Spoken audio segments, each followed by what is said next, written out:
Seorang eksekutor kelompok kriminal bersenjata, KKB, Organisasi Papua Merdeka, OPM, berhasil ditangkap Satgas Damai Kartens, kemarin.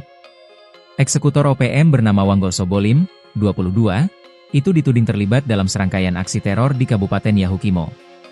Kepala Satgas Damai Kartens, Brigjen Pol Faizal Ramadhani menyampaikan bahwa anggota OPM itu terlibat dalam kasus penganiayaan dan pembunuhan.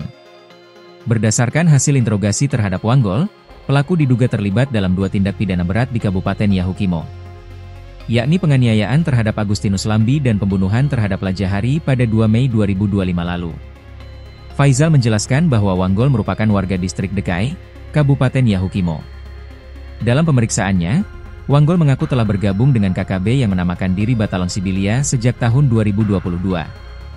Dari hasil interogasi, Faizal mengungkapkan bahwa pada 30 Januari 2025, Wanggol menjadi pelaku tunggal dalam pembunuhan Lajahari di kawasan Jalan Gunung, Yahukimo.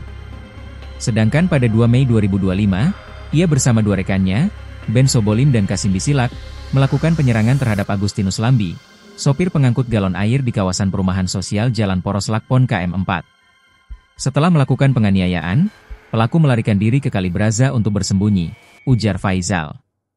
Faizal menegaskan, hasil interogasi ini merupakan bukti bahwa pendekatan hukum tetap menjadi fokus utama dalam menjaga stabilitas keamanan dan keadilan di tanah Papua.